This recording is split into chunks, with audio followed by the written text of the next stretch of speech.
नाशिकमध्ये दुतोंड्या मारुतीच्या कमरेपर्यंत पाणी आलं। पावसाच्या विश्रांतीनंतर आता पाण्याची पातळी कमी झाली। नाशिक जिल्ह्याला आजही मात्र ऑरेंज अलर्ट जारी। यवतमाळमध्ये दीनदयाल प्रबोधिनीला मुख्यमंत्री फडणवीसांची भेट। दरम्यान बैलगाडी चालवत मुख्यमंत्र्यांकडून नुकसानग्रस्त भागाची पाहणी। अहिल्यानगरच्या भट्टेवाडीमध्ये ढगफुटी सदृश पावसामुळे नदी नाले ओढ्यांना पूर, तर पाथर्डीमध्ये करंजी ते भट्टेवाडी हा पूल वाहून गेला। पूल वाहून गेल्यामुळे मागील 15 दिवसांपासून गावाचा संपर्क तुटला। जीव धोक्यात घालून गावकऱ्यांचा प्रवास। हिंगोली तालुक्यातील खेरडामधील शेतकरी अश्विन गडदे यांची शेतातील पिकांची भीषणता दाखवत मुख्यमंत्र्यांना आर्ता हाक। कृषी मंत्री मुख्यमंत्र्यांना हात जोडत ओला दुष्काळ जाहीर करण्याचीही केली मागणी। तेलंगणातील मुसळधार पावसाचा गडचिरोली जिल्ह्यातल्या प्राणहिता आणि गोदावरी नदीला फटका। कालेश्वर देवस्थानातील पुष्कर घाट 12,370 मीटर उंचीवर असलेल्या पुराचा पाण्याखाली, तर नागरिकांना सतर्कतेचा इशारा। धाराशिवच्या अतिवृष्टी या भागामध्ये शालेय विद्यार्थ्यांची फी माफ करण्याची मागणी। जिल्ह्यातील भूम परांडा परिसरामध्ये मागील 4 दिवसात अतिवृष्टी झाल्यामुळे शेतकऱ्यांचं मोठं नुकसान। विद्यार्थ्यांसाठी शालेय फी भरणं देखील कठीण। जळगाव जिल्ह्यातील गिरणा नदीनं रौद्ररूप धारण केलं। चांसर गावामध्ये हजारो हेक्टर शेती पाण्याखाली। केळी, मका, कापूस या पिकांचं मोठ्या प्रमाणात नुकसान। तातडीनं नुकसानीचे पंचनामे करून मदत देण्याची शेतकऱ्यांची मागणी। शेतामध्ये गुडघाभर पाणी असल्यामुळे पंचनामे करणं शक्य नाही। ओला दुष्काळ जाहीर करण्याची वयोवृद्ध शेतकऱ्याची मागणी। घनसावंगी मतदारसंघातील अंबड आणि घनसावंगी तालुक्यातल्या 32 गावांना पुराखाली ते आल्यामुळे नागरिकांना सुरक्षित स्थळी हलवलं। उपमुख्यमंत्री एकनाथ शिंदेंनी ग्रामस्थ आणि शेतकऱ्यांशी व्हिडिओ कॉलद्वारे संवाद साधला। करमाळा तालुक्यातल्या बिटरगाव भागामध्ये तहसीलदार शिल्पा ठोकळे यांच्याकडून पाहणी, तर सीना नदीच्या पुराचं पाणी अद्यापही बिटरगावमध्ये अनेकांच्या घरांमध्ये साचलेलं आहे। नागरिकांच्या घरात पायाच्या घोट्या एवढं हे पाणी साचलंय। इम्तियाज जलील यांच्याकडून पूरग्रस्तांना साहित्याचं वाटप। सीना नदीला आलेल्या महापुरामुळे मोठ्या प्रमाणात सोलापूरच्या तिऱ्हे या गावामध्ये पाणी शिरलं। तिऱ्हे गावातील नागरिकांचं स्थलांतर। धुळे जिल्ह्यामध्ये मुसळधार पावसामुळे शेतकऱ्यांच्या पिकाचं मोठं नुकसान। पावसामुळे कापूस या ठिकाणी पूर्णपणे खराब। कपाशीला भाव भेटणार नसल्यामुळे शेतकरी आर्थिक संकटात। सरकारनं आर्थिक मदत देण्याची केली मागणी। परभणी जिल्ह्याला ओला दुष्काळ जाहीर, एकेरी 50,000 रुपये मदत करण्याची मागणी। तर परभणीच्या पूर्णा तहसील कार्यालयावर शेतकऱ्यांचा बैलगाडी मोर्चा। मोठ्या संख्येनं शेतकरी बैलगाडीसह मोर्चामध्ये सामील।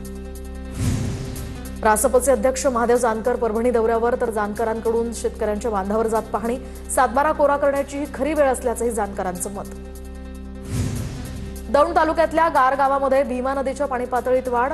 दरम्यान त्यामुळे मोटारी पाईपलाईन या ठिकाणी पाईप अक्षरशः वाहून गेलेत। उसाच्या शेतात गुडघाभर पाणी साचल्यानं शेतकरी हवालदिल।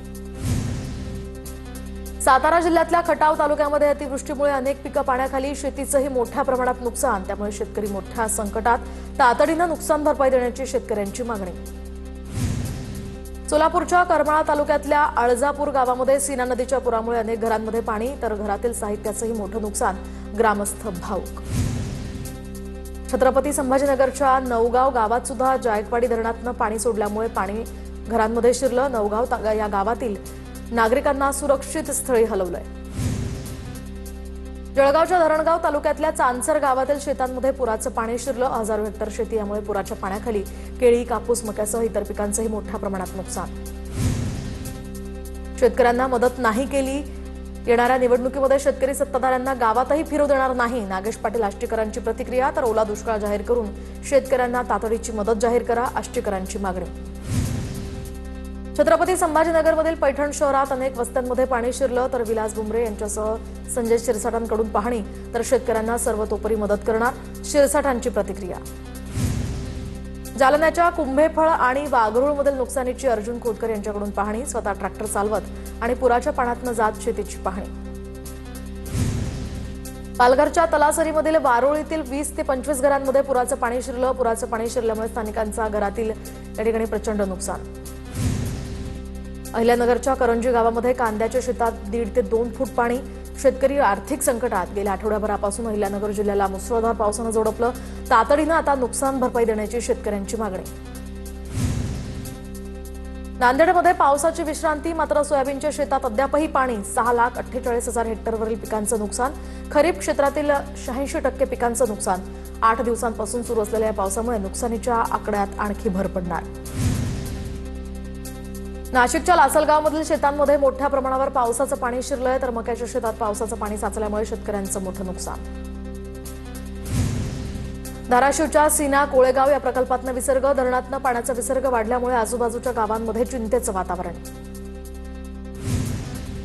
बीडच्या परळी तालुक्यातील भोपलामध्ये गावकऱ्यांचा जीव धोक्यात घालून प्रवास, पावसामुळे अनेक रस्ते खचले तर काही रस्ते पाण्यात वाहून गेलेत. परळी ते भोपला जाणाऱ्या रस्त्याची अत्यंत दुरवस्था.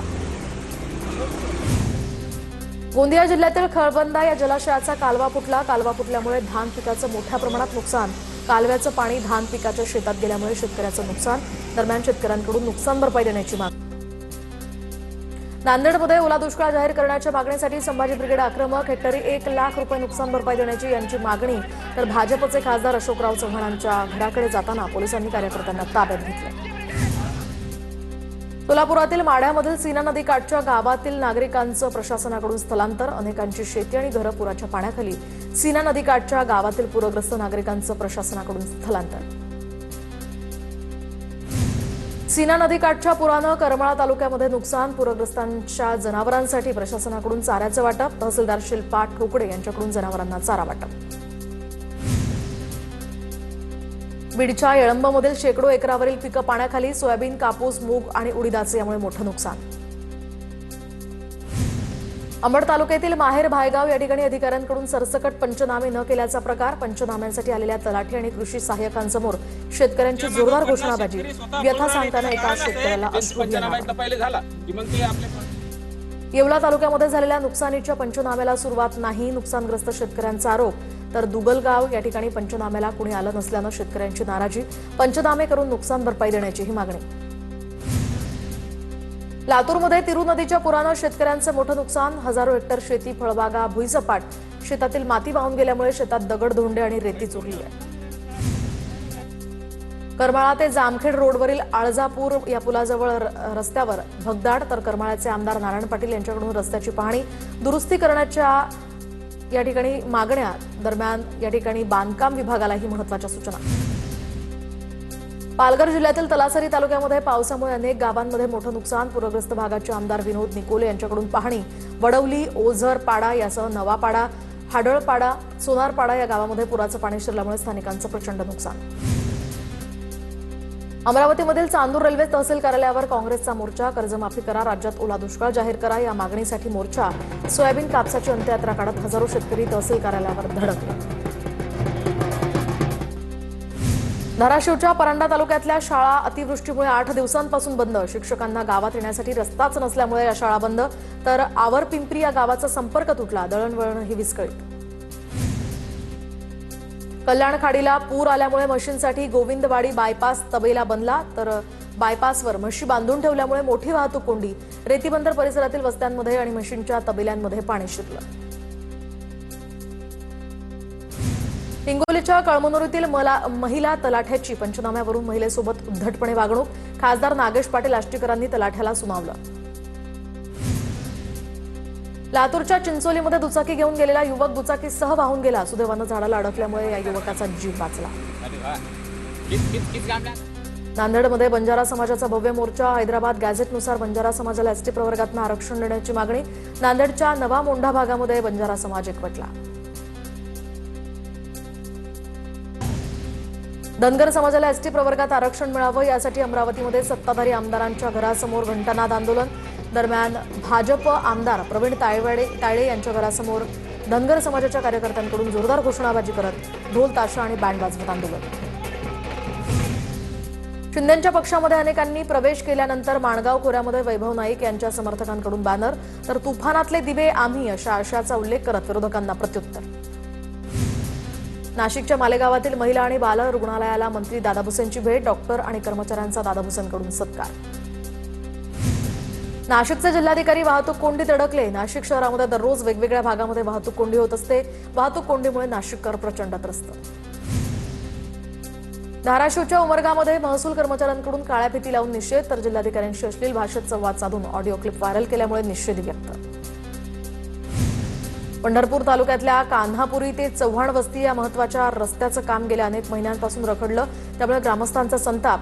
नागरिकांचे मोठ्या प्रमाणावर संख्येनं रस्त्यात पडलेल्या खड्ड्यांविरोधात आंदोलन. दरम्यान खड्ड्यात बसून ठेकेदार आणि प्रशासनाविरोधात बुलढाण्याच्या नांदुरामधील नायगावात बायोडिझेल पंपाची टाकी साफ करताना 2 मजुरांचा मृत्यू. नांदुरा पोलिसात पंपचालकावर या संदर्भात गुन्हा दाखल. चांदवडच्या रेणुका मातेच्या चरणी लीन होण्यासाठी भक्तांचा महापूर. शारदीय नवरात्रोत्सवानिमित्त 7वी माळ असल्यामुळे हजारोंच्या संख्येनं भाविकांची मनोभावे देवीचं दर्शन. वाशिमच्या मानोरा तालुक्यातल्या रतनवाडीमध्ये प्रकल्प ओव्हरफ्लो. प्रकल्पाच्या सांडव्यातनं पाणी वाहू लागल्यामुळे धबधब्याचं हे नयनरम्य दृश्य समोर. साताऱ्यातील कास पठारावर आता जागतिक पर्यटन दिनानिमित्त ई-व्हेकल सफारीला सुरुवात. शिक्षण आयुक्त महाराष्ट्र राज्य पुणे सचिंद्र प्रताप सिंग यांच्या हस्ते उद्घाटन संपन्न. शहीद भगतसिंग यांचा जीवनपट शालेय अभ्यासक्रमामध्ये समावेश करणार. शालेय शिक्षण मंत्री दादा भुसे यांची घोषणा. मालेगावच्या जवळके या ठिकाणी शहीद भगतसिंग यांच्या जयंतीच्या कार्यक्रमामध्ये दादा भुसेंची घोषणा. सिंधुदुर्गमध्ये पावसाच्या विश्रांतीनंतर भात कापणीच्या कामांना वेग. पावसानं उसंत घेतल्यामुळे आता भात कापणीच्या कामांनी वेग धरलाय. देवगड बंदरामध्ये नौकांच्या सुरक्षिततेसाठी 82 मासेमारी नौका दाखल. खराब हवामानामुळे कोकण किनारपट्टीवर मासेमारी नौकांना खोल समुद्रात न जाण्याचे